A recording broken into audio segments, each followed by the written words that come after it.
¿Qué tal? Muy buenas noches. Bienvenidos a esta ventana abierta aquí en Televigo al Eixo Atlántico, a la Eurorregión Galicia Norte de Portugal, en unas jornadas importantes en las que, por un lado, por cierto, con la presencia hoy en el diario público de Ursula von der Leyen, hablando de Portugal, hablando de la realidad de todo lo que tiene que ver con las diferentes euroregiones. Tenemos la Cimeira Hispanolusa a la vuelta de la esquina. Hemos tenido en las últimas horas en Pontevedra la reunión de alcaldes con expertos, reunión del Eixo Atlántico, para hablar de cómo tiene que ser la reconstrucción de todo lo que tiene que ver con el post-COVID, algo muy importante porque han estado dando los ayuntamientos la batalla precisamente en España y Portugal, y en medio de todo esto la Cimeira Hispanolusa, los datos de las últimas horas, la reunión del gabinete de crisis este viernes del gobierno portugués después de tener en las últimas horas el octavo peor dato desde que saltó la pandemia.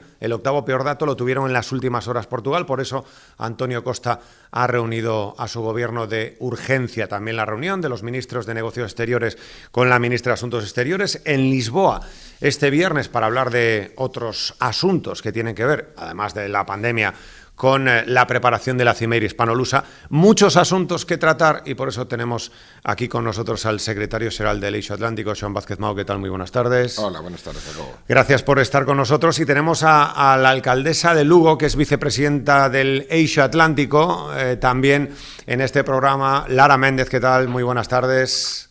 Hola, muy boa tarde. Gracias por acompañarnos, vicepresidenta, alcaldesa. Comenzamos por vostede, porque houbo esa cita moi importante, reivindicou vostede como vicepresidenta do Eixo, como alcaldesa de Lugo, como un dos pesos pesados do Eixo Atlántico, pois o papel que teñen que desempeñar os concellos, as administracións locais, que foi o papel que desempeñaron durante todo este tempo tamén, un pouco ás veces aillados, un pouco sós, aí traballando arreo os concellos. Pois reivindicou vostede, vicepresidenta, o papel dos concellos na reconstrucción post-Covid. Contenos un pouco a esenza do defendido por vostede onte nesa reunión de alcaldes e alcaldesas do Eixo Atlántico.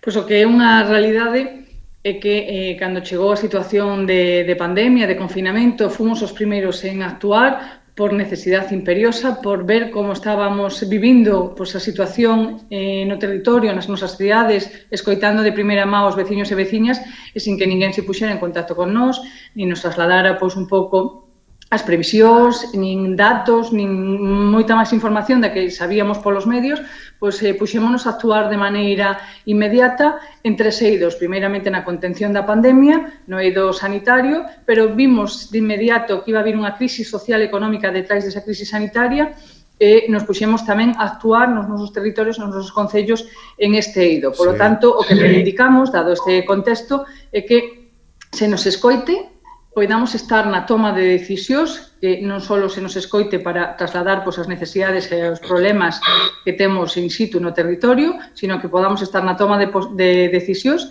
e despois, evidentemente, que se nos dote de recursos económicos, porque estamos asumindo moita competencia propia que supón un sobreesforzo económico, pero tamén moita competencia impropia, que non é competencia dos municipios, pero que estamos asumindo igualmente. Por lo tanto, esos son os tres escenarios que barexamos para que podamos formar parte desa reconstrucción, podamos ser receptores dos fondos e ser actores principais. Neses fondos que o goberno español vai a poñer en riba da mesa, o goberno portugués, os fondos europeos, xa se falou nese foro parlamentario España-Portugal que vai a estar presente na Cimeira Hispanolusa o que o tratamento dos concellos, das áreas transfronteirizas. Supoño, alcaldesa, que isto é moi importante porque vostede coñece de primeira man como foron estes meses para vostede, para o resto dos alcaldes de Lugo, de Galicia, de Eurorrexión, que tiveron que vivir momentos pois de moitísimo traballo, de moitísima implicación, no día a día, no que é o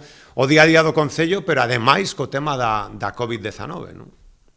Sí, mire, no día de ontes, que foi unha xornada tremendamente fructífera e tremendamente positiva, donde se puxeron pois, de manifesto os eixos fundamentales que temos que abordar desde as administracións e abordar como solucións desta situación, creo que trasladamos dúas mensaxes importantísimas. Por un lado, o feito de que fixemos un exercicio de de reflexión, un exercicio de ver cal é a situación na que estamos no momento actual e ver esas vías de solución para os problemas que temos agora e os que nos van a vir nun futuro inmediato. E, por outra banda, que ademais todos coincidimos en buscar solucións conxuntas aos problemas comuns, que en moitos casos temos, máis alá da diversidade de cada un dos territorios e as peculiaridades do mesmo, pero son moitos problemas comuns e, polo tanto, require tamén de solucións conxuntas, e que ademais falábamos desas solucións conxuntas e non fomos en modo individual a falar dos problemas de cada un dos concellos, sino deses denominadores comuns que temos,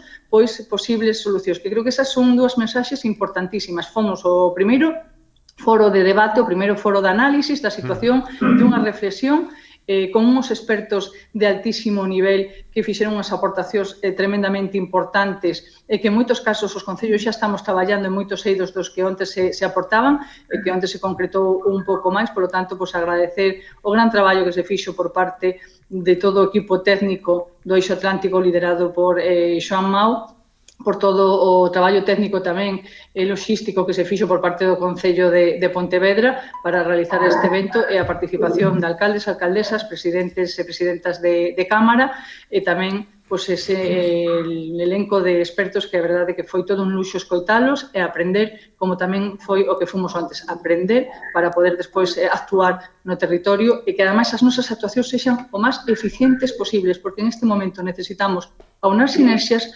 traballar todos na mesma dirección e que ademais as nosas decisións sexan as máis acertadas posibles para que sexan eficientes, porque vamos a ter un momento moi complicado onde vai haber unha crisis económica difícil, complexa e, polo tanto, debemos atinar nos acertos das nosas decisións. Secretario Xeral, falaba a vicepresidenta do Eixo Atlántico, a alcaldesa de Lugo, do papel dos expertos. Que puxeron en riba da mesa precisamente nesa reconstrucción post-Covid o que ten que ser o pulo dende os concellos a esa reconstrucción, secretario xeral, que puxeron os expertos en riba da mesa, expertos de moito renome, de moito coñecemento, tanto dos fíos que se manexan en Bruselas como todo o que ten que ver coa política municipal ou as políticas regionais. Pois mira, primeiro puxeron en riba da mesa aquilo que nós, como ben decía Lara, queríamos saber, pero sobre todo puxeron en riba da mesa aquilo que a Xunta debería saber se hubiera tido a humildade e hubiera tido o bon senso, vamos a decirlo casi en portugués, verdad, de facer o que fixemos nós, de chamar a expertos internacionales, moitos deles galegos e portugueses, para preguntarlles coa humildade de quen non sabe ou de quen quere saber máis que debemos de facer. Claro, cando isto se convirte nunha guerra política entre Madrid, Santiago, ao final o problema é que non se está facendo o que hai que facer. Pasa un pouco como o tema dos datos. Feijóo se queixa de que Madrid non lle dá os datos e probablemente teña razón, pero tampouco a Xunta está dando os datos aos concellos. Con lo cual, ao final, decir, oiga, aquí que é o que prima? O que prima é a reconstrucción, o que prima é a saúde, o que prima é o interés social, ou o que prima é a guerra política e as guerras sucesorias e quen se posiciona para suceder a quen, non sei se me explico. Entón, claro, ao final os concellos, para contestar a túa pregunta, unha vez máis, os concellos do Eixo Atlántico, unha vez máis, son os que lideramos as respostas ás necesidades dos cidadáns. Como ti, que además seguiches, acompañaches, apoyaches e participaches, sabes ben, cando foi o problema dos peaxes, foi o Eixo Atlántico, cando foi o problema do tren, foi o Eixo Atlántico, cando foi o problema do roaming, foi o Eixo Atlántico, e agora, unha vez máis, é o Eixo Atlántico. Que se lles preguntou? Que lle preguntaron os alcaldes e alcaldesas que estaban ali en un número máis moi importante? Pois se lles preguntou primeiro como reconstruímos a economía, como reconstruímos a economía dende o ámbito local, porque como ben decía Lara, foron os concellos os que deron a primeira resposta, é dicir, a propia Lara, o pode contar ela, verdad, en Lugo, co diñeiro que tiña, creou un fondo para apoio dos autónomos e emprendedores locales durante o tempo do confinamento. Pero, bueno, eso os pode explicar Lara mellor que eu, porque además foi un dos exemplos que nos pusemos e que nos trasladamos tamén a Bruselas na comunicación que tiñamos con eles durante o confinamento, verdad? Como activamos a economía? Pero non só como activamos a economía, ahora ven unha era nova. É como despois da Segunda Guerra Mundial, salvando a distancias, isto xa non va a ser igual. E en algúns casos até é bon que non sexa igual. E, polo tanto, como vamos facer unha economía sostible? Unha economía que non se base no pelotazo, que non se base na especulación, que non admita empresas miserables que non merecen nin o nome de empresas, que deslocalizan para pagarlle menos aos traballadores, que non buscan talento ni excelencia, sino man de obra barata. Me explico, que logo xa sabemos a donde leva isto, verdad? E claro, si queremos crear emprego, porque esa é a prioridade, sin emprego non hai nada. Non hai dignidade, non hai calidade de vida, pero non hai impostos. E sin impostos non hai sanidade, non hai educación, non hai administración. Bueno, como temos que facelo? Que tipo de empleo de calidade? Como activamos a economía? E aí xoga un papel determinante a innovación e a investigación. Contaba onte, por exemplo, o alcalde de Santiago, Pepe Bugallo, un tema que para min é moi claro, de como os empresarios alemáns o foron a visitar porque queren instalar unha factoría, unha industria ali, vencellada a biotecnoloxía. E lle dixeron, eres que vostedes investigan moito mellor que nos, decían os alemáns, pero non saben comercializar. Santiago, en torno ao campus de excelencia da sanidade, da saúde, xenerou todo un conxunto de empresas de altísimo nivel, perdón, de centros de investigación, disculpa, de altísimo nivel en biomedicina e biotecnoloxía, hasta o punto de que os alemáns queren vir a crear aquí industrias para comercializar esa investigación. Bueno, pois o mellor se apostamos... Da investigación se pode pasar, que lembro que na cita de Braga con Ricardo Río... o alcalde de Santiago, o señor Bugallo, puxo en riba da mesa crear un polo industrial. Claro, exacto. É dicir, inviste en eso, non? Lara pode contar tamén unha experiencia absolutamente singular que hai en Lugo, financiada pola Comisión Europea, de como en Lugo están creando un barrio sostible, un ecobarrio, e además basado todo en materiales sostibles e en materiales tradicionales. Pero bueno, eso que contarla porque é outro exemplo. O que pasa é que o problema aquí é o de sempre. Somos galegos, non se sabe por qué. A Xunta, por exemplo, en vez de apoiarnos, pois, darlle publicidade a isto, parece que isto é unha guerra, verdad? En cambio, se fóramos cataláns xa éramos, en fin, o máximo, non? Bueno, segundo bloque, e unha vez que hemos falado desto, temos que falar da política social. Pero a política social non pode ser ter unha población subsidiada permanentemente para terla cautiva electoralmente. Non pode ser unha política populista. Ahora, claro, hai unhas necesidades, a xente está facendo fila no banco de alimentos. Pero unha vez que pase isto estes primeiros meses, o que temos que darlle a xente son créditos que podan ser a fondo perdido ou non. Es dicir, mire, recupera a súa empresa, abra o seu negocio, cree empreso. Llevai ben, devolva o seu diñeiro. Non llevai ben, mala suerte. Vale, pero por lo menos o intentamos. Non é o mismo que estar todo o tempo pedindo que che subsidien. E logo, o terceiro plano, absolutamente transversal con respecto aos anteriores, é a sostenibilidade. Vimos, por exemplo, o impacto no medio ambiente e na calidade do aire que tivo o confinamento por la ausencia dos coches, que debe ser o único positivo que ocorreu, pero tamén temos que falar da administración, e como recalcaban onte algúns dos expertos, é fundamental unha administración eficiente, unha administración que non tarde 6 meses en dar unha licencia para abrir un negocio. Claro. E estes son un pouco os eixos así principales que se debatiron onte. Dúas cousas, xa que por alusións a alcaldesa, agora lle pregunto tamén polo tema dos concellos e o papel da Xunta de Galicia. A ver, fálenos dese ecobarrio, dese proxecto, xa que falábamos tamén antes do biomedicina de Santiago, como ese proxecto de Lugo, contenos.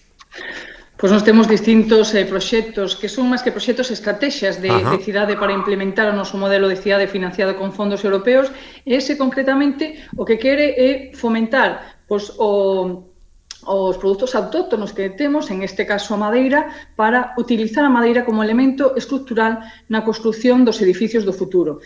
Estes edificios serán edificios moito máis sostibles, reducirán un 90% as contaminacións, terán capacidade de ter un aforro enerxético superior ao 70%, chegando casi ao 74% de aforro enerxético, e non só deixará de facer emisións de CO2, sino que ademais terá capacidade de absorber pois hasta 280 toneladas de CO2, polo tanto, é moi sostible e contribuye a mellorar o medio ambiente, que é un dos grandes obxectivos. E, a súa vez, outro dos piares e revulsivos deste proxecto é que estamos fomentando a economía verde, a economía circular, porque somos capaces de xerar pois, a propia materia prima no noso territorio.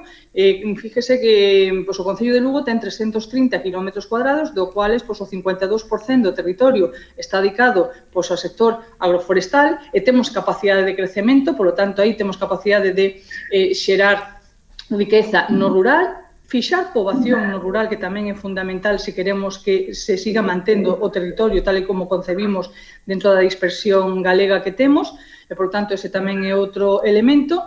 Teremos capacidade despois de que empresas vexan atractiva a nosa cidade, como o decía tamén unha poñente no día de ontes, Carmen San José, que falaba xa de marca de cidade, que hai moitas iniciativas de emprendedores que están buscando xa pois Lugo como lugar para asentar a súa iniciativa de proxecto, para asentar pois unha iniciativa emprendedora que pode xerar despois empresa, que pode xerar emprego e, por lo tanto, xerar riqueza a través dese produto autóctono que temos en Lugo, principalmente, pero en Galicia en xeral, que é a madeira. Ademais, queremos evitar o que nos pasou coa leite, non? Que sendo os máximos produtores de leite, a segunda e a terceira transformación do leite está en outras comunidades autónomas, polo tanto, o valor engadido está en outras comunidades autónomas e nos queremos que coa madeira o valor engadido se quede no noso territorio. Que a segunda e a terceira transformación da madeira a faigamos no noso territorio xerando riqueza, xerando emprego, que a arma máis importante que temos, incluso, como ben decía Xan fai un momentiño,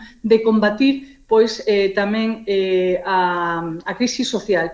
A mellor ferramenta para evitar pois unha crise social é a creación de emprego. Por lo tanto, pois isto nos vai a permitir estas dúas cuestións. E despois ese edificio verde que vamos a facer, feito con madeira 100% galega, que ademais neste caso é luguesa 100%, pois será o primeiro xerme dese barrio multiecolóxico que estamos diseñando, tendo un concepto de aldeas urbanas, que lle denominamos, que queremos trasladar as vantaxes que hai no rural a cidade, facendo barrios de proximidade, facendo barrios onde interactuemos, facendo barrios onde haxa moito máis espacio de convivencia, onde haxa moito máis espazo de ter moita máis implicación medioambiental e facendo barrios nos que interactúen o cidadán moito máis co entorno, onde interactúe o cidadán de forma xeneracional, con netos, con fillos, e que volvamos a ese concepto de veciñanza, de barrio, e creo que, ademais, en esta situación de pandemia foi o que mellor se comportou e, polo tanto, como tampouco sabemos cal vai a ser o horizonte no futuro no eido sanitario, pois ter ese concepto de barrios que son moito máis integradores, que son moito máis ricos en ese eido da poder interactuar pois a veciñanza cos propios espacios públicos e que, ademais, xeramos e promocionamos a economía circular, a economía de proximidade, e se somos capaces, encima, de implementar industria a través dos nosos produtos autóctonos, creo que cerramos o círculo e temos aí moito potencial. Sí, quería apuntar. Unha cousa que, por certo, Lara, todo aproveito, estas son as cousas que tengo directo, non? Tes un fumador al lado túa, a que sí? Porque estamos escoitando a tos todo o tempo. No. Sí, pois aí hai alguén que está tosendo aí al lado, porque son as cousas que ten a videoconferencia e o directo, non? De feito, mira, estou eu sola con unha persoa de prensa non son acoples do altavoz, que digo.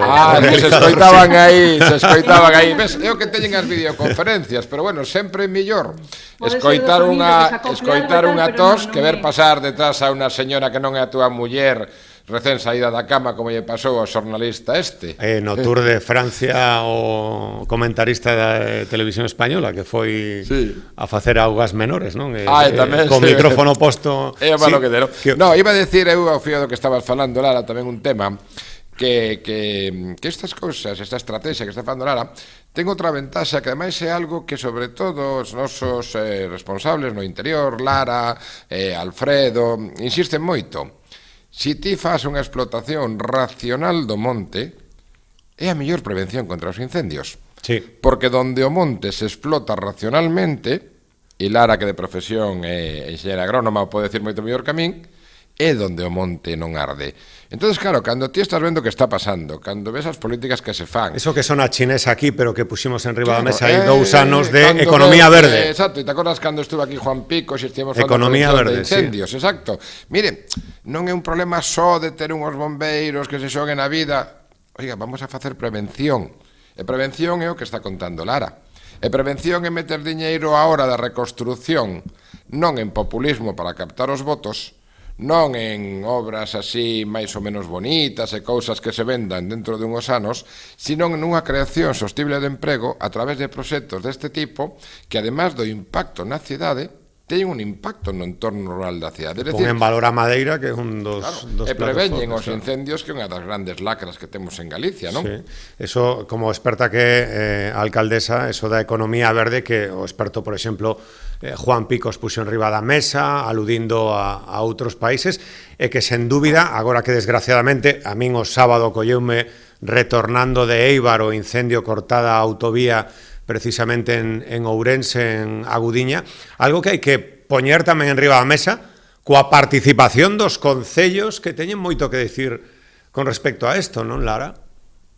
Pois sí, efectivamente, eu creo que debemos de concienciarnos todos da importancia de manter vivos os nosos bosques, primeiro por unha cuestión medioambiental, son os que nos axudan a paliar a contaminación ambiental. De feito, dentro desta estrategia tamén nos temos reforestado na cidade máis de 16 hectáreas de bosques autóctonos en distintos eidos, pois desde soutos hasta arboretums, hasta o arboretum que ten 55 especies distintas, unha zona tamén de frondosas, outra zona de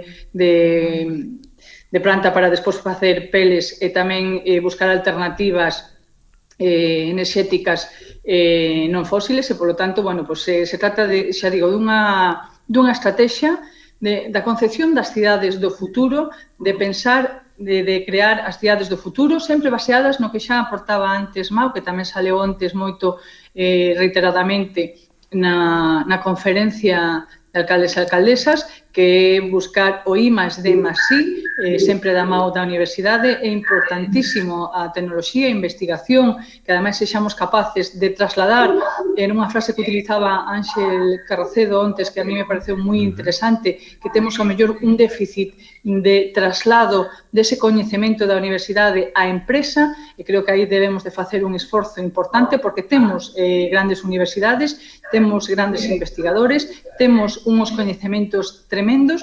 No exemplo de Santiago que daba de manifesto, desde fora se recoñece pois, esa gran capacidade de innovación e de investigación que temos nas nosas universidades, e nos falta trasladalo á empresa, que non sexan pois, as empresas de fora as que leven o noso coñecemento, o noso traballo, o noso esforzo dos recursos, o noso esforzo dos investigadores a producir a outros países. Temos que ter a capacidade de leválo ao noso territorio, que sexa o noso territorio que teña esa capacidade de producir. Por lo tanto, aí temos que facer un esforzo, e aí debemos de aunar as sinerxias, e aí é onde teñen que estar pois, administraciones supramunicipales como a Xunta, facendo un proxecto de país, facendo unha inversión importante para ter esa capacidade de trasladar o coñecemento da universidade á realidade da empresa, porque é o que nos xera riqueza, o que nos dá ese valor engadido, e, sobre todo, tendo en conta pois, a concepción do noso país, tendo en conta a materia prima que temos, e tendo en conta que é imprescindible a prevención dos nosos montes, evitar esos incendios para seguir paliando o cambio climático. Falaba vostede da Xunta, señora Méndez. Quería preguntarlle, xa que ademais vostede é alcaldesa de Lugo, vicepresidenta do Eixo Atlántico, ademais do que ten que ser o contacto directo con Alberto Varela, o presidente da FEGAM por parte da Administración Autonómica da Xunta de Galicia, agora que falamos de reconstrucción, no propio discurso do presidente da Xunta, cando saiu reelexido, falaba de aunar esforzos. Quería preguntarlle, poño sempre o mesmo exemplo, Moreno Bonilla, que é do Partido Popular, reúnese cos alcaldes, entre eles Espadas, que é do Partido Socialista, alcalde de Sevilla, presidentes de diputacións que hai de todos os colores, o alcalde de Granada, que é de Ciudadanos, por tocar de diferentes cores políticas. Non sei, dende a súa experiencia e de cara ao futuro inmediato, non sería importante que os alcaldes e alcaldesas dos grandes municipios e aos presidentes das deputacións, entre elas a Deputación de Lugo, tiveran contacto ou liña directa coa Administración Autonómica neste plantexamento de reconstrucción que onte, por exemplo, tivo esta cita en Pontevedra co Eixo Atlántico?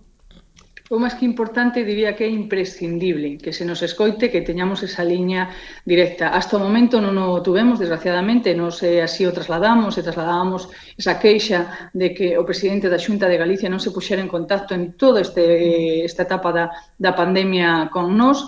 Estamos abrindo unha nova etapa, acaba de ser reelexido novamente presidente da Xunta de Galicia, empeza un mandato novo e, polo tanto, eu creo que en vez de mirar atrás e de lamentarnos polo que non está feito, aproveitemos todavía as oportunidades que temos, as oportunidades que xera esta situación de buscar novos espacios, de buscar novos nichos de emprego, de buscar novas potencialidades e salir reforzados desta crisis, temos que salir entre todos e non nos saliremos reforzados e, polo tanto, pois máis que ser o momento das recriminacións e de botar a vista atrás, creo que temos que mirar hacia adiante, paso firme, paso adiante, mau tendida. Así o decía tamén nas declaracións que facía ontes a preguntas dos medios sobre este tema. Eu o que lle traslado ao presidente da Xunta de Galicia é que as portas das murallas de Lugo están abertas para seguir traballando por Lugo, e se traballamos por Lugo, traballamos por Galicia. Por lo tanto, creo que é o momento, o decíamos fai uns minutos, tamén o comentaba aquí, por eso a importancia de que se nos escoite, se nos deixe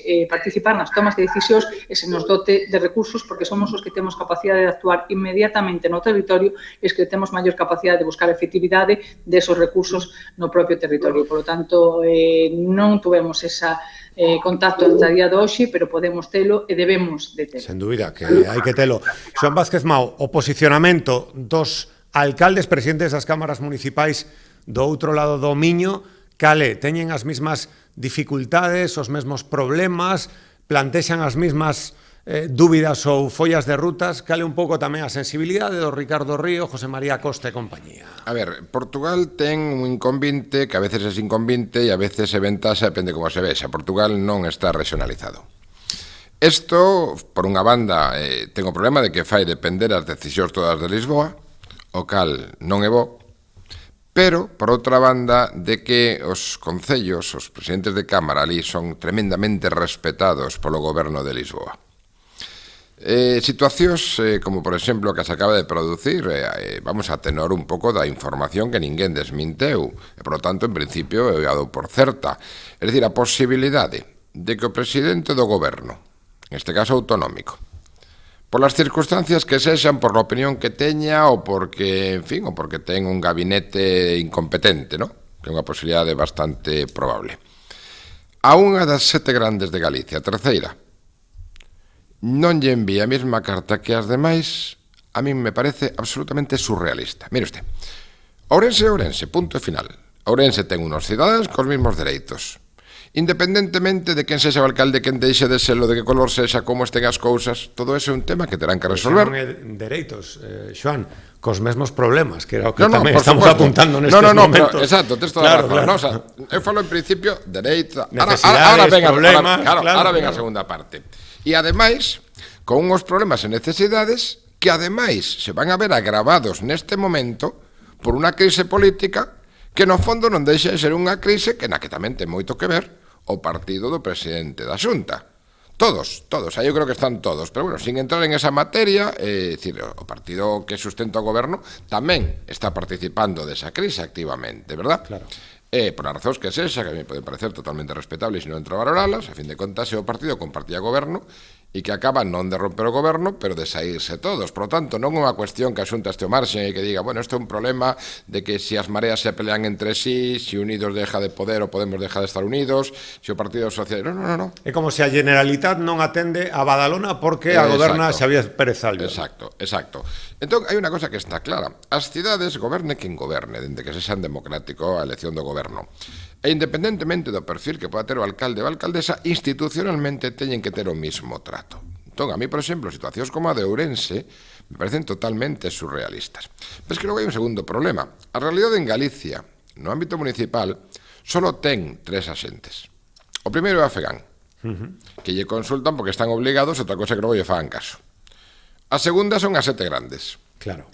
Donde podemos incluir as 4 diputacións. Por qué? Porque hai unha concentración poblacional ou porque se sumas as 7 grandes coas 4 diputacións estamos falando da totalidade do territorio. Todos, sí. E a terceira, que no ámbito, ademais que é moi importante para nós, porque nos dá masa crítica que a Eurorrexión, é o eixo atlántico, sí, donde ademais se integran unha parte importante dos anteriores e donde o propio presidente da FEGAN forma parte do eixo atlántico. Por lo tanto, o asunto ten moi fácil. Ao final só ten que sentar a 3 asentes na mesa. Supoño que terá mesas que quepan 4 personas, non? Pero non o fan. Por qué? Porque é un problema de mentalidade. E iso ten que ver con algo que en Portugal non pasa. Vimos, por exemplo, o exercicio de responsabilidade do líder opositor Rui Río durante a pandemia, que evidentemente non ten nada que ver coa situación en España, nin dentro da coalición de goberno, nin co Partido Popular.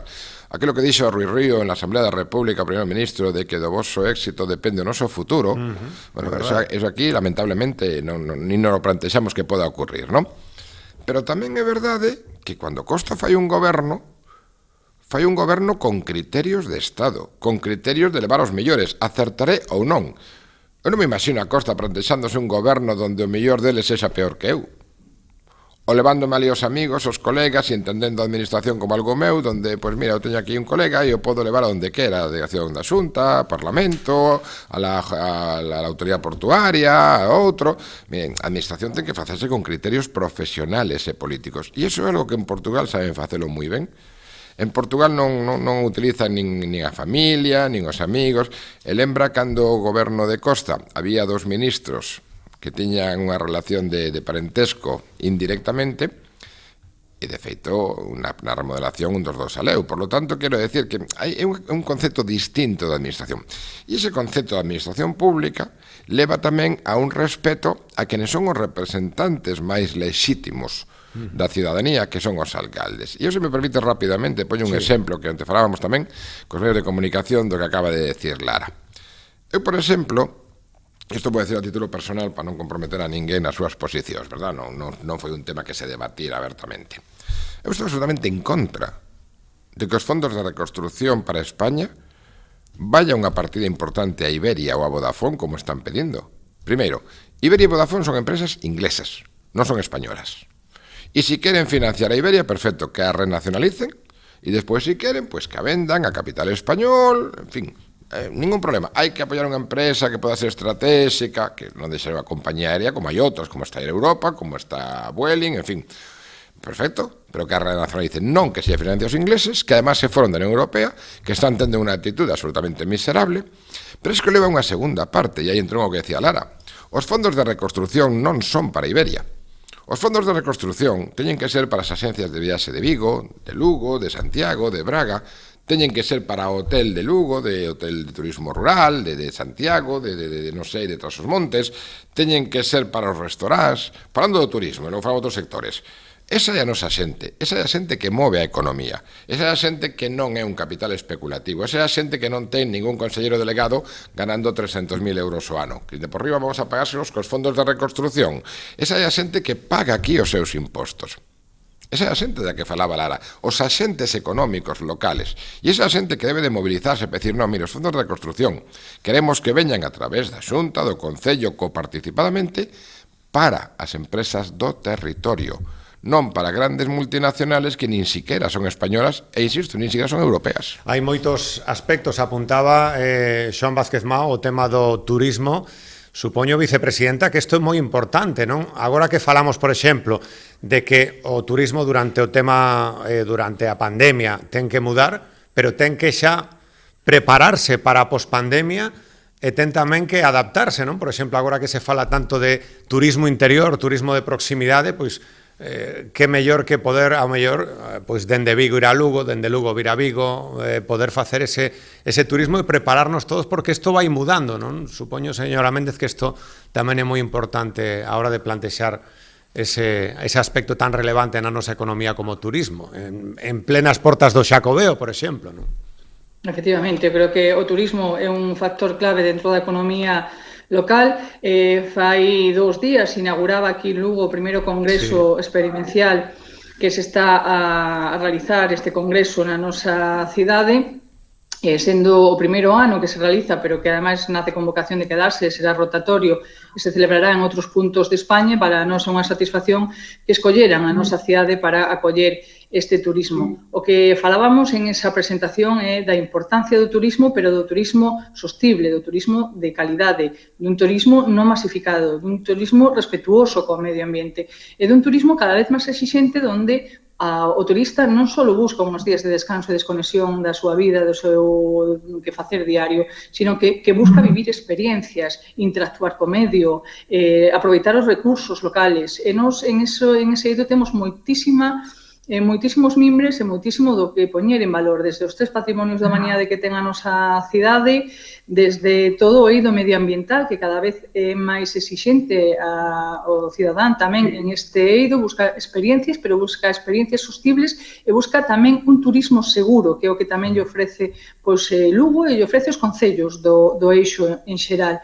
Eso tamén o poñíamos en valor, concretamente a nosa cidade, o 100% do territorio está nunha reserva da biosfera, era outra cuestión que poñíamos en valor, máis aló de toda a parte despois histórica, cultural, paisaxística e, como non, a gastronomía, que é outro dos factores tamén importantísimo no eido do turismo e no eido das experiencias, que mellor experiencia que poñer, activar todos os sentidos, e o do gusto, evidentemente, é un dos que nos xerean moi boas experiencias aquí en Lugo.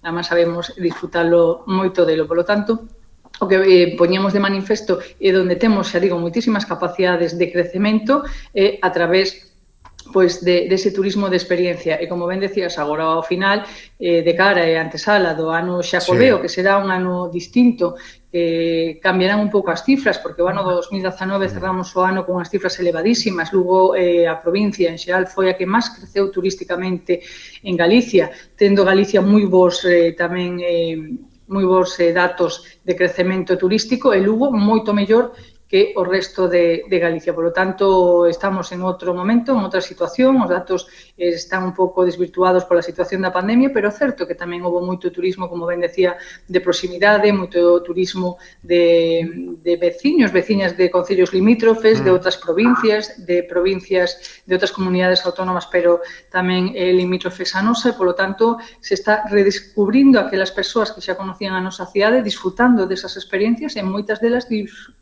descubrindo Lugo por primeira vez desde moitos prismas, non? Desde o medioambiental, desde o histórico, desde o cultural, desde o gastronómico, desde o paisaxístico, e, polo tanto, creo que iso é o que debemos de fomentar, turismos sostibles, turismos de calidades e turismo que a xente lle deixe vivir esas experiencias que cada vez queremos ser máis partícipes e interactuar máis con medios, e o decíamos antes, desde un concepto de barrio, desde un concepto de cidade, tamén desde un concepto de turístico, cada vez somos máis exixentes en ese.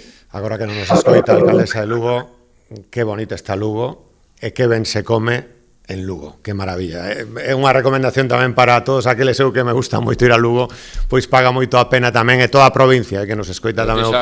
Un saúdo para José Tomé, que o presidente da Deputación, que Lugo merece, paga a pena descubrila tamén, como ben apunta a alcaldesa. Pero ti sabes o que fago eu cando teño un pouco de tempo? Eu o que fago é, voume aos Ancares, que son xunto coa Costa da Morte os dos sitios favoritos, Caurelo, os Ancares tamén son chegar, non? E a Costa da Morte son os dos sitios favoritos meus e que recomendo aos amigos en Galicia. Pasas ali o fin de semana, despois subes por Monforte, subes por Sarria, aproveitas por Samos, e acabas o fin de semana en Lugo, ou comenzas o fin de semana en Lugo, e despois vas aos Ancares. E iso, para 2-3 días, é un plan fantástico, gastronómico, cultural, senderismo. Como se camina, que é natureza. O Lugo en segunda con Juanfran, un bo amigo. Que cuidado está. Pero ao fío deso, vamos a ver, o tema do turismo ahora é un tema que é importante. É importante, pero vamos a ver, o tema do turismo ahora vai a pasar unha proba de fogo. Eu digo por o seguinte.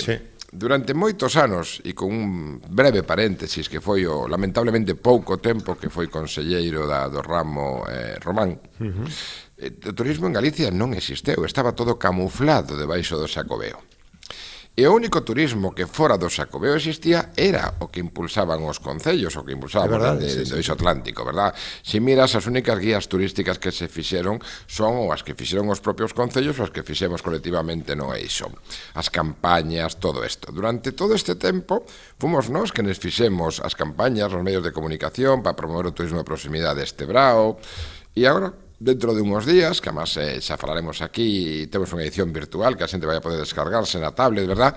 Somos os únicos que vamos a editar un guía do Camiño de Santiago, que además vai ter a novedade de que todo o guía é diseñado tipo cómic, pero todo é con os diseños de altísima calidade, moi atractivo, verdad? Ben, claro, que pasa? O Xacobeo, como ben decía Lara, o ano que ven non vai a ser o mesmo. E non vai a ser o mesmo non porque non se estiveran planificando ben, sino porque as circunstancias cambian, e logo eu creo que os cambios administrativos que ha habido, que han afectado a xestión do Xacobeo, tamén van a incidir negativamente no mesmo, non? É dicir, é verdad que Román deixou un traballo feito, e falado coa xente, ben, pero bueno, a veces hai xente que ten a tendencia cando chega de cambiar todo o que fixo outro e estraga todo, non? Bueno, vamos a ver o que pasa. Se o Xacobeo non sale como se espera, o único turismo que vai a salvar a cara é o dos concellos. E aí se va a ver con claridade quenes defendemos o turismo, quenes temos estrategias de turismo, quenes apostamos polo turismo. É dicir, por exemplo, Lugo, xa que está aquí Lara. Patrimonios da humanidade, natureza, gastronomía. Claro. É dicir, eu poño, por exemplo, un caso de Lugo que en fin, que é un tema que además se está falando, non? Lara leva un tempo, e isto pode contar ela mellor que a min, intentando algo que a mí me parece fantástico, que é crear en Lugo o Museo da Romanización. Claro. Pero se está encontrando con problemas de otra naturaleza completamente absurdos y bastante miserables que están impedindo que ese tema xa este en funcionamento. Claro, mire usted, temos a ruta do Camiño. Se somos quen de crear unha ruta da romanización en Galicia complementaria, porque mira que non temos castros, que non temos pontes romanas, que non temos restos, as propias murallas de Lugo, eso é o que atrae o turismo. Por exemplo, que tería que impulsarlo a Xunta liderado por Lugo, claro. Por exemplo, todo o traballo a carón de Lugo que o resto tamén. O traballo, por exemplo, que se está facendo, bueno, pues vamos a seguir falando de Lugo, igual que podemos falar do barco de Valdeorras, por exemplo, de Sarria, que é provincia de Lugo tamén, o alcalde de Sarria, Claudio, verdad? Todo o traballo que está facendo en Portugal é impresionante. É dicir, a RTP, sabes que fai unha vez ao ano un programa que chamas aquí Portugal dende Galicia. Sí. Bueno, pues o segundo programa fixo dende Lugo. El Lugo estuvo 4 horas en prime time na principal cadena portuguesa, e aquilo foi isto foi además unha xestión que fixo Lara, non hai moito tempo, debe facer 2 ou 3 anos, e aquilo foi espectacular. E entonces Lugo xa empeza a recibir turismo portugués. Ou, por exemplo... Bueno, pero tamén tivo, e aquí o vivimos en directo coa propia alcaldesa de Lugo, co alcalde de Braga, ese traballo conxunto das dúas cidades romanas por excelencia da Eurorrexión. Exacto. Eu creo que eso tamén é unha visión de Eurorrexión que ten a vicepresidenta, que son ahora, moi por importante. exemplo, seguindo a estela do que fixo Lugo con Braga, temos outra cidade que tamén ten un alcalde extraordinario que é Ferrol, e Ángel, por exemplo, ahora mismo está, ainda onde estivemos falando con Ricardo, para facer unha presentación conxunta nas dúas cidades. A Semana Santa. Exacto, porque a Semana Santa de Braga, sabes que é a referencia portuguesa, e a Semana Santa de Lugo, de Ferrol, é a referencia galega, non? Bueno, pois promocionar Ferrol en Portugal e Braga en Galicia tamén é o que fai que a xente se mova, que a xente vaya. Temos 52 fins de semana ao ano. Buscamos cousas para facer. Ahora está promocionándose o turismo de proximidade, como ben decías. Eso é o que move a economía, eso é o que fai reconstrucción. Para o turismo de proximidade é moi importante o tema das infraestructuras. Como alcaldesa de Lugo e vicepresidenta, o tema de Ourense-Lugo, alcaldesa, é unha das batallas que vostede e outros políticos, José Tomé e compañía, están a dar, que é moi importante para o desarrollo da Galicia interior e de Lugo, e outras infraestructuras que tamén son moi importantes. Contenos un pouco, alcaldesa. Sí, si me permite, antes de entrar en esta cuestión, creo que dentro das comunicacións son fundamentales tamén as comunicacións tecnolóxicas, que tamén se fixo moito fincapé ontes na conferencia de alcaldes e alcaldesas, porque son os que nos permiten ter unha conectividade, o que nos permite asentar poboación no rural e o que nos permite unha igualdade de oportunidades no eido educativo, no eido laboral, cada vez hai máis teletraballo, no eido administrativo, para ter esas administracións áxiles, e, por lo tanto, a digitalización é fundamental en este eido, e foi unha das cuestións que tamén salían no día de onte, que non quería deixar de pasar por alto e non comentalo, porque é fundamental para que non haxan incluso agravios comparativos e para poder exercer a igualdade de oportunidades. O vimos coa situación COVID, que moitos nenos e nenas, cando tiveron que facer uso das novas tecnoloxías para seguir o curso educativo mentre non finalizaba antes de tempo, no mes de maio, que houve moita parte telemática, houve moitos nenos que non puderon seguir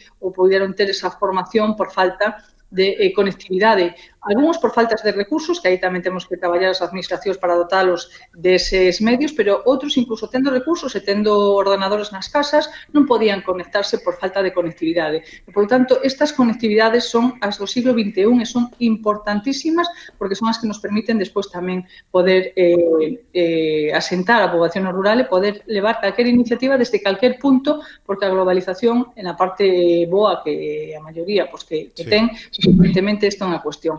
E volvendo ás comunicacións máis convencionales, as comunicacións viarias, aéreas, marítimas, que tamén se falou moito no día de ontes, están tamén as ferroviarias, que é outro dos eixos que ten o eixo atlántico, vale a redundancia, donde levamos moitos anos traballando, donde levamos moitos anos reivindicando unhas actuacións de conectividade conxuntas con unha visión xeral, con unha visión práctica, con unha visión competitiva, porque o que temos que facer é territorios competitivos e se non estamos conectados aéreamente, marítimamente, ferroviariamente, viariamente, pois teremos un problema. Nós sempre decimos que a Lugo ten que chegar o AVE, por poñer como exemplo a miña cidade, ten que chegar o AVE para non quedar aislados social e económicamente e, polo tanto, pois, temos feito moitos debates, temos feito moitos foros en este eido, temos consultado con moitos expertos, temos documentos elaborados polo Eixo Atlántico con xente de nombre como pode ser pois Miguel Bugarín ou como pode ser Fernando Laxe, que fora presidente da Xunta de Galicia, xente con, xa digo, con esa trayectoria, que nos dice cal sería a estrategia a seguir para facernos competitivos, porque senón, se temos xa a condición de periférica, se temos xa unha condición de menos poboación, e se non temos as comunicacións, podemos quedar tremendamente aislados e fora do desarrollo económico social, e, por lo tanto, é fundamental. En este momento, hai desa folla de ruta que temos establecido dentro do eixo, pois temos distintas obras en execución dentro da liña lugo-orense, e, ademais, para traballar en distintos eidos, obras de reparación, que son 23 pontes que están entre Monforte e Ourense, distintos desmontes para poder facer a electrificación toda, poñernos e situarnos a Lugo, Ourense, despois Vigo, Ourense tamén para ter esa salida hacia Madrid e colocarnos en Madrid menos de 4 horas, que é un pouco o obxectivo que perseguimos. Está tamén en licitación o tratamento de elementos da infraestructura como pontes e esplanacións e tamén temos xa en construción unhas obras de instalación de señalización de comunicacións en distintos tramos, concretamente no de Monforte e Ourense. É dicir, son distintas actuacións que o que buscan é un obxectivo común, non? Pois facer esas comunicacións efectivas, esas comunicacións tamén sin que aíllen o territorio, pero que nos poñan en un tempo competitivo en Madrid para poder ter tamén ese fío directo en todos os eidos, tanto de pasaxeros como de mercancías. Traballamos un pouco en esa línea e seguiremos porque é fundamental, xa digo, para non ter ese aislamiento económico e social. Sen dúbida. Xoán Vázquez Mao, infraestructuras na Cimeira Hispanolusa, 2-3 de outubro en Guarda, vaise tratar este asunto según o foro parlamentario que outro día se celebrou na Asamblea da República, liña do Miño, saída sur, infraestructura ferroviaria que poderían estar e o Camiño de Santiago, os camiños de Santiago, agardemos que se lle dea un pulo importante. Tema da saída sur, antes, xusto de irme de vacacións, falaba coa presidenta de Adif, que nos atendía amablemente aquí en Vigo, falando da saída sur, falando da conexión ferroviaria, a liña do Miño, aspectos moi importantes que a ver se lle dá un pulo nesa cimeira tamén hispano. A ver, antes de concretar as informacións que temos, quería facer unha visión previa. Vamos a actualizar rapidamente ao fío do que decía Lara. Vamos a ver. Aquí hai un problema fundamental en todo. Lugo, Ourense, corredor, tal, que a falta de ordenación do territorio en Galicia. Hai moito tempo, e se me apuras moito, eu creo que casi solo hubo un conselleiro que realmente entendeu desto, que foi Agustín Hernández. Hai moito tempo que en Galicia non hai ordenación do territorio. Vou te poñer un exemplo. Lugo a imaxen que hai é que está, en fin, non vou a decir no quinto eso por respeto a Lara, pero toda a imaxen que temos é, Lugo, 2 horas, vale. Lugo está a 100 kilómetros máis cerca de Madrid que Coruña. como Ourense está a 100 kilómetros máis cerca de Madrid que Vigo, verdad? Ben, pero iso non se ve porque non hai un ordenamento do territorio. E como non hai un ordenamento do territorio porque non hai unha estrategia política de país, verdad? Hai moitos anos que non hai. Non hai en ningún goberno de Feijóo, non a hubo no goberno de Touriño, non nos engañemos. É dicir, aquí o único que esbozou unha estrategia de país foi Fernando González Laxe, que lamentablemente estuvo pouco tempo, e Fraga en algún momento e en algún sector. Tampouco todos os gobernos de Fraga foron maravillosos, non? Bueno, entón o problema é que eso nos leva a que non se entenda o porqué das infraestructuras, a que non se entenda a importancia que ten Lugo no eixo dos portos norte, sobre todo de Ferrol, cara a Europa. E iso nos leva, por exemplo, a que obras fundamentales como Puertos de Monforte sigan sin existir. Claro. Sigan sin existir. De feito, creo que hai un conselleiro que hasta creo que de Monforte, pero non estou seguro de ninguna das dúas cousas, non? Si é conselleiro e se é de Monforte. E que creo que incluso leva o tema de economía, curiosamente. Pero bueno, é como se non existira. Entón é lamentable que en estos momentos que va a haber diñeiro, porque temos os fondos de construcción, temos os presupostos da Comisión Europea para o período 21-27, temos os créditos, que non son unha cuestión menor, verdad que sí, que hai que devolverlos, pero que si se invierten ben e xeneran actividade económica se van a poder devolver perfectamente, solo con valor añadido que xeneren, verdad? E a pesar do que hai, non hai proxectos encima da mesa.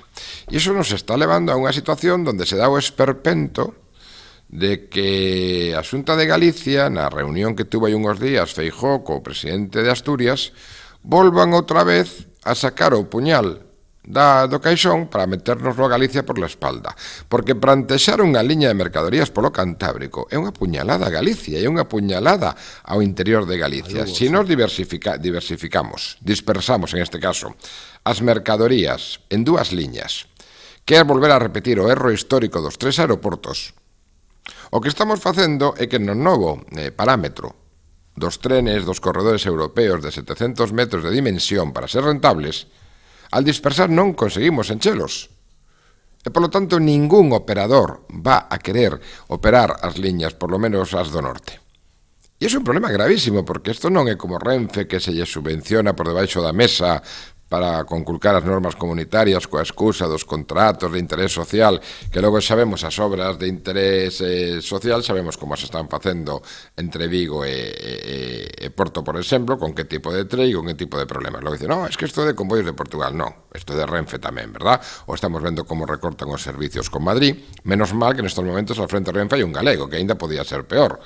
O que pasa é que chega un momento xa non sabes se preferes que os galegos estén en Madrid ou non estén. Porque visto lo visto, verdad? Entón, o problema cale. Tema, porque quedanos pouco tempo, sí. Xoan, tema da liña da Cimeira, rapidamente. Ahora mismo va a estar a electrificación rematada nos primeiros meses do ano que ven. Que é do que fala todo o mundo. Eso que significa é que va a haber un tren eléctrico, que non transformar do Celta, pero non va a haber ganancia de tempo, apenas 10 minutos. Para que haxa ganancia de tempo ten que producirse dúas cousas. A saída sur de Vigo. De que depende? De que o Goberno de Madrid, Ministerio de Fomento, aprobe e licite o estudio informativo previo da saída sur de Vigo. Portugal, de que depende? De que o goberno portugués mandate a Infraestructura de Portugal a diseñar un novo trazado que solucione os problemas dos cuellos de botella e que solucione dúas grandes demandas do eixo, que Braga deixe de ser fondo de saco para ser pasante e a conexión co aeroporto a Carneiro. Isto pode ir a Cimeira? Sí, nós estivemos falando outro día co embaixador Rui Viñas, que é o que xestiona e coordina toda a Cimeira, verdad, no Ministerio dos Negocios Estranxeiros, para intentar que o tema se discuta. Son obras nacionales, poden facelas libremente, xa están cofinanciadas pola Comisión Europea se o piden por tramo transfronterizo, non precisan ser corredor atlántico ni nada desto, cando pidan é automático, sempre que haixa diñeiro, claro. Sí. Que pasa? Se o levan a Cimeira, eso en principio pode dar un respaldo forte porque cada tramo ten a súa dimensión na continuidade noutro país. Nos estamos a esperar que nos confirmen que conseguimos que chegue a Cimeira. Hemos tido numerosos contactos nestos tempos, en fin, con Madrid, con Lisboa e con a Cimeira. Confiamos en que isto poda estar desbloqueado antes de fin de ano, pero temos que alertar. Si isto lo conseguimos desbloquearlo antes de fin de ano, quere decir que a obra estará feita no 2030, porque só o estudio de impacto ambiental coas novas normas europeas son 3 anos, porque hai que facer estudio hidrogeológico. Exactamente, hai que facerlo en zonas como as nosas, de moita chuvia, hai que facerlo en 3 anos para verificalo. Pero o 30 é pasado mañán. Sí. Xa hai máis de 10 anos que intentaron tumbar o Celta, lembras? Sí. Por lo tanto, quero decir, hai que traballar. Mira, eu sempre digo esta frase... Con 3 averías nas 3 primeiras semanas. Ese primero. Pero hai que quedarse con unha frase que ademais para min Lara representa esta mentalidade, non? Decía Churchill, o político pensa nas próximas eleccións, o estadista pensa nas próximas generacións. Entonces, a mí me gusta hablar con xente como Lara, xente como Pepe Bugallo, xente como Ángel Mato, como Alfredo, que pensan nas próximas generacións. E temos que pensar no 2030. Ahora va a estar electrificado? Sí, xa está. O tema xa está para, eu creo que febreiro, por aí. E vai mellorar o tren porque a partir de xaneiro se solventan os problemas, que ahora está o amianto gate. Bueno, e va a poder circular dende Coruña até Lisboa, Claro, non, pero refírome que a partir de xaneiro xa temos un novo tren que obviamente mellora o que o actual Camello, que é un tren dos 80, pasaremos en xaneiro a un tren do ano 2000, que é un avance moi importante para os que empregamos algunha vez o tren Celta, pois non vas recortar tempo, pero si vas, por exemplo, cunha mesilla, que parece unha chorrada, pero non podes poñer ninguna... Fíxate a que nivel estamos no Atlántico Español, que hasta isto nos parece unha mellora moi importante. Sí, vamos, o de insonorización e climatización xa nos parece... Cando no Mediterráneo, por debaixo do AVE xa nin falan. Sí, eso é verdade. Moi importante, vicepresidenta do Eixo, quería preguntarlle, tamén falouse nese foro parlamentario na Asamblea da República os deputados portugueses e españois o outro día da ter en consideración na Cimeira Hispanolusa de Guarda a realidade transfronteriza, porque moitísimas veces vemos o debate non de pois a proximidade, os problemas dos municipios próximos a Madrid, por poñer un exemplo, ou próximos ás grandes urbes, pero non se fala da realidade transfronteiriza, do peche de fronteiras, o que supuxo. Esta realidade sí parece que se vai a tocar na Cimeira Hispanolusa e que tamén queren ver como se pode recompensar con fondos europeos, coa loita con fondos europeos por parte dos dous países. Vostede, vicepresidenta do Eixo, claro, isto é unha realidade que afectou a Galicia, que afectou a Ourense, que afectou a provincia de Pontevedra, que afectou a outras comunidades autónomas, non?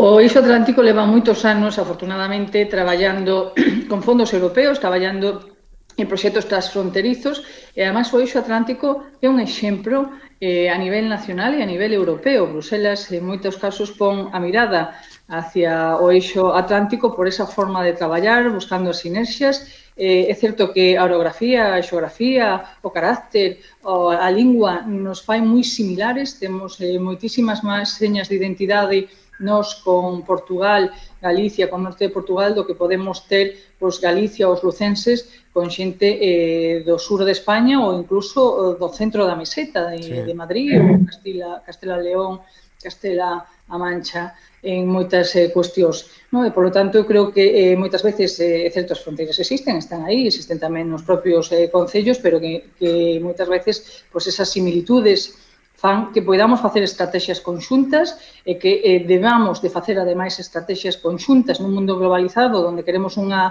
Europa forte, onde queremos unha Europa unida, onde queremos unha Europa que actúe en situacións que nos están tocando vivir, en situacións de crisis e que sexa aí un denominador común e un paraugas para todo o territorio. Creo que a forma de traballar do Eixo Atlántico é unha forma extrapolable para moitos eidos, para moitas outras actuacións, lugares que se poidan realizar, e creo que é un exemplo de como debemos de facer. E, además, traballamos conxuntamente en todos os eidos, desde o cultural, turístico, deportivo, económico, de infraestructuras, e creo que o temos demostrado en moitos eidos, temos sido referentes en foros, cumios, documentos que vamos sacando desde, xa digo, ámbito deportivo, cultural, temos moitas citas conxuntas que buscan as sinerxias que promocionamos entre os 37 concellos de Galicia e de Portugal, que ademais nos fortaleceron como territorio, e creo que debemos de seguir en ese eido. En este caso, o que estamos a falar agora é comunicacións, unha estrategia global, unha estrategia conxunta e unha estrategia que nos faigan territorios competitivos, porque temos tamén a similitude de estar na periferia de Europa, no sur e na zona este de Europa, e, polo tanto, necesitamos buscar esas fortalezas conxuntas que o que tamén fai o Eixo Atlántico tamén define e tamén traballamos en ese eido, non? Por lo tanto, bueno, creo que é fundamental seguir fortalecendo esas alianzas. Quédanos un minuto, quería preguntarlle, secretario xeral, por este asunto, non? O tema da realidade transfronteriza, que parece que queren tocalo na Cimeira Hispanolusa despois do importante impacto que tivo, o doble impacto do peche de fronteiras pois en zonas como Baixo Miño, por exemplo, que é unha realidade que coñecemos moi ben. Sí. A ver, aquí temos que ter en conta unha cousa. Antonio Costa é un tipo listo, un tipo experto, e Antonio Costa ten un problema en toda a zona interior, en unha zona de moi baixa densidade de población, toda a zona do Covillao, da Beira, todo isto, verdad? Que é a zona que é fronteira con España. E unha zona que en España tamén é de baixa densidade, é dicir, a única parte poblacionalmente potente é a nosa. Entón, o que fai é dice, bueno, si el lo entende perfectamente, el me contaba un día que as súas fillas están, ou por aquel momento estaban estudiando en Salamanca, e el dice, si eu xunto con España a través da cooperación, vou a ter masa crítica, que foi o que nós sempre dixemos, a cooperación é masa crítica. E además de masa crítica, vou a ter fondos. Por lo tanto, a ver, non nos enganemos, o que vai a Cimeira Ibérica realmente é un tema de revitalización do eixo despoblado dende Braganza até o sur, a través da cooperación transfronteriza, o que é moi intelixente. Non vai a cooperación transfronteriza no seu conxunto. De feito, incluso hai un mapa que define o que chamase NUTS 3, que en Galicia, que en España correspóndese con provincias, por lo tanto, en ese mapa de Galicia solo está a provincia de Pontevedra e de Ourense, cousa distinta es que a través do eixo o impacto trasladamos a Coruña e a Lugo, verdad? Ben, parte positiva do tema, que Antonio Costa entende perfectamente esta dimensión e esta estrategia e aproveita, en este caso, para este territorio, a diferencia de outros. Segunda parte positiva, o documento que se leva nun 60%, como podedes comprobar cando fagan público, recolle as propostas do eixo. Eu teño ese documento, a secretaria de Estado portuguesa coa que traballamos estreitamente, que está preparando este documento, verdad, Isabel, nos lo pasou, para verificar, ademais, que estamos de acordo porque o documento que elaboraron recolle nun 60% as propostas que tanto nós como a Rede Ibérica que preside José María Costa e da que facemos parte de unha forma importante lle trasladamos na reunión que tivemos en Leiría hai un ano. Por lo tanto, o documento estamos de acordo con el, a estrategia estamos de acordo con ela. Que nos falta? Cuidado, non é todo, hai máis. E, por lo tanto, estamos vigilantes para que o resto dos temas vayan. E para trasladar a idea de que, mire, es que a conexión Lugo-Ourense tamén é transfronteriza. Porque no Ourense vai a enlazar con Madrid e, como ben decía no seu momento o alcalde de Porto, se o aeroporto dos galegos é Sacarneiro, o ave dos portugueses é o galego. Pois Lara Méndez, alcaldesa de Lugo, vicepresidenta do Eixo Atlántico, moitísimas grazas por estar con nós estes minutos neste programa, moitas grazas. E a seguir loitando polos intereses de Lugo, da súa provincia, como vicepresidenta de todo o Eixo Atlántico. Moitísimas grazas por estar con nós. Moi boas noites, grazas. Grazas a vos, un placer, como sempre. Grazas a Xoán Vázquez Mao, secretario xeral do Eixo Atlántico, moitísimas grazas. Un placer tamén. Boas tardes, Lara. Grazas este programa, grazas ata o vindeiro, que seguramente será despois da Cimeira Hispanolusa para analizar todo o que se debatiu en profundidade nesa cimeira e que queremos polo miúdo coñecer e desgranar aquí en Televigo. Grazas, boa noite.